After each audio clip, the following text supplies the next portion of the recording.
Hello everyone, this is Will from Art of Will, coming at you with episode 2. I'm thinking of calling this series Sketchy Chats because as you can see, I'm sketching and I'm chatting. This episode's brief is from a comment in episode 1. So for those of you who want to see me sketch your ideas, don't forget to leave it in the comments. The name of this brief is Munitions Monster, aka the Hand Cramper. Alright, why do I say that? I think you guys will figure out soon enough. That being said, I did really enjoy drawing this brief. It was a little bit of a challenge, but as to all designs, they're all challenges to begin with, right? And I'm looking at this design. I'm looking at the recording of this design again, and I do feel like it's not the most and it's not really the best design solutions I think I could have came up with, right? As you can see, I don't think it's really an efficient design. What I mean by that is it's not a design that could be easily and effectively and efficiently translated into production for, let's say, movies or video games. At least it definitely wouldn't be very cheap to translate to, I think. Because they got all these moving parts on his body, right? All these like different small little details. It's literally littered with details, and they're very like mechanical details that move on their own. So, in order to make this design work really well and utilize sort of its full potential, it'll be very financially taxing or system taxing to do this. So that's what I mean by it's not a great design solution, but it is. I think it's like an interesting idea, interesting design. It works for like illustrations or just early stage concept. I would say is this is acceptable, right? So if we're talking about design, they need to serve a purpose, right? And since most of you who are listening and watching this video who want to be concept artists, you will likely be doing work for, specific projects, right? Whether it be movies or TV shows or video games. And the production needs to be able to take your concept and take your design and use it to create things that they need, right? Whether that be props, 3D models, right? Like in-game assets, or even outfits that the actors need to wear.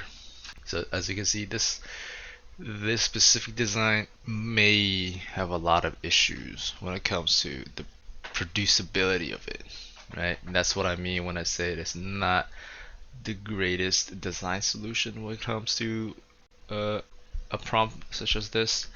But since I'm just doing sketches for fun, it is what it is. I mean, ideally, if I was doing this for work, I would do a couple variations, first of all, of just shapes in general. After eliminating the shapes that I don't want, I would then do further exploration of, let's say, how the belts will wrap different kind of ammo, right, and different protrusions. Um, and overall, it's just, yeah, you gotta experiment with it, right? Like that's just what design needs to go through is experimentation. You know, an added benefit though of doing this sketch is I I got a lot better at drawing ammo belts and different types of shells. I don't think I would have studied how to draw ammo belts if it weren't for this design specifically. And that makes me wanna move on and talk about studies a little bit. I know a lot of people especially students. First of all, let me just say doing studies are very useful, they're very helpful, but studies need to serve a purpose, right? Because we as artists we're not going to be hired to do studies. We're not fine artists, right? We're there to solve the design problem, and the rendering aspect is just a treatment that's very specific to the individual project and the art direction that the project requires. Therefore, if you want to be an artist in this industry, you have to really think about why you're doing the studies. Like you can't just be doing studies for no reason, right? You can't. I know there's a lot of people who just do studies for study's sake, but it is very crucial for you to figure out why you're doing those studies, or how, at least how it's gonna apply to you in the future. The thing about doing studies without a plan is that you don't actually retain as much information as you think you do. Right? The retaining aspect, the learning comes from applying the studies you did. It's actively using your imagination, it's actively solving the problem. Solving the design problems, that's how you improve as a concept artist or an illustrator. And me personally, I actually don't do any studies. It's not great. Not trying to gloat here, but I'm just lazy, right?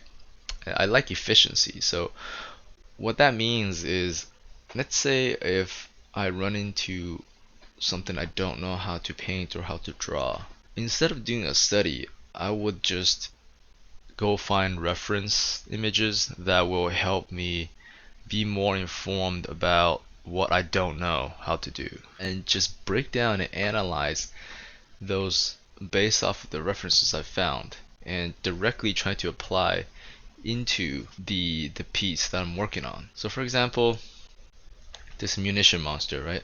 I've never done a lot of ammo belts, I would say. Never looked into how they work exactly, what kind of mechanisms hold them together, right? How they flow into each other, what kind of shapes like I've never done that. So for this one, obviously, I looked up reference, right? In fact, that's the only reference I had were just a bunch of different ammo belts coiled together, like all over the place.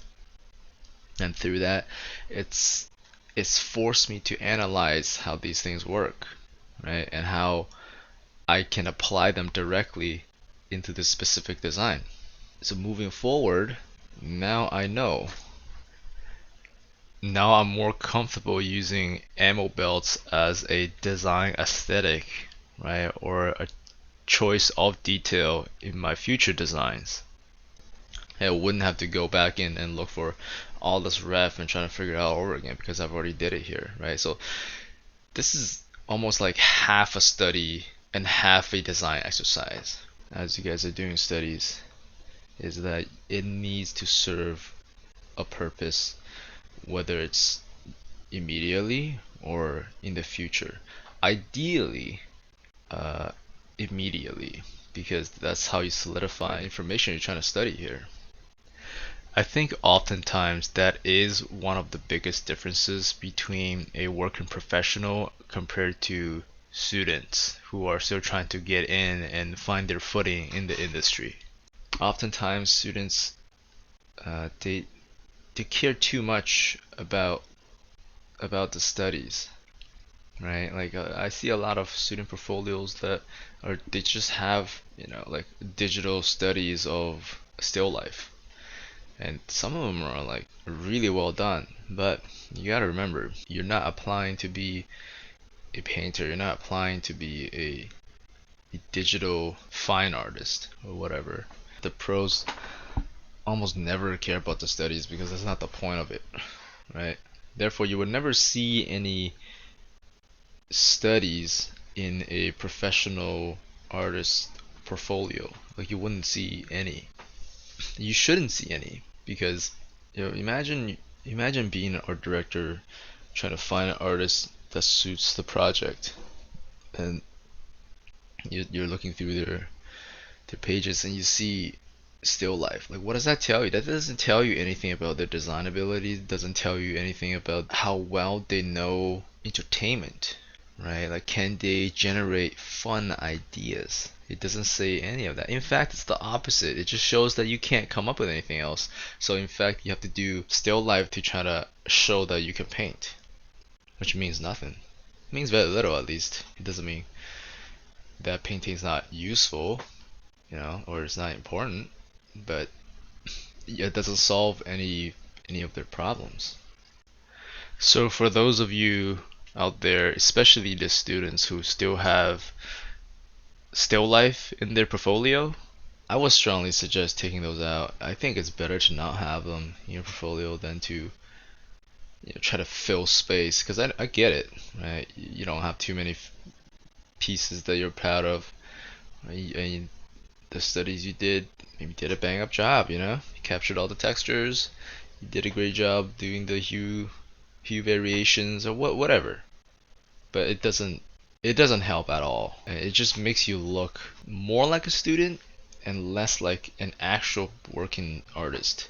And that's the one thing that they definitely don't want to see. Nobody The point is to not hire students, right? The point is the point of going through school is graduating from being a student to a professional artist. So if you're still having student work in your portfolio, then that you haven't graduated, right? You gotta get out of that mentality.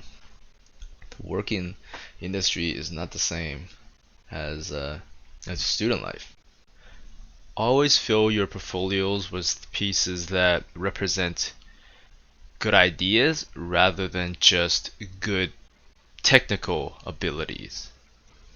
Because it's always easier to train the technical aspects of art compared to the creative aspects of it. So, to summarize, definitely experiment with designs, especially if you're working for clients. For yourself, you should do that as well, right? Don't do what I'm doing right now and just get straight into refinement and polish.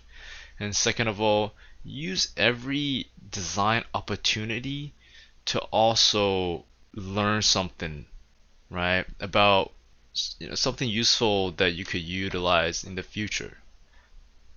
And lastly, studies need to reinforce work, right? It needs to serve purposes that's other than just being a painting on its own. You have to remember that.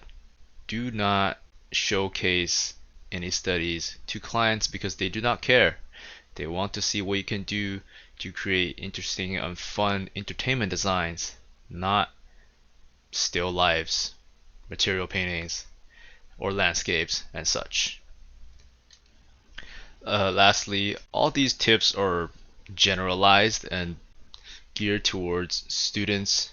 So if you're a professional artist already working, take what's useful for yourself.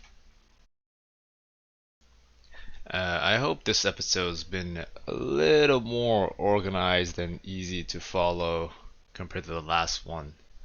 But that is it for me. As always, please leave your feedbacks, questions, and topics you want me to cover in the future. Also, as well as any fun ideas you'd like to see me sketch in the comment section below. And I will see you in the next episode of Sketchy Chats.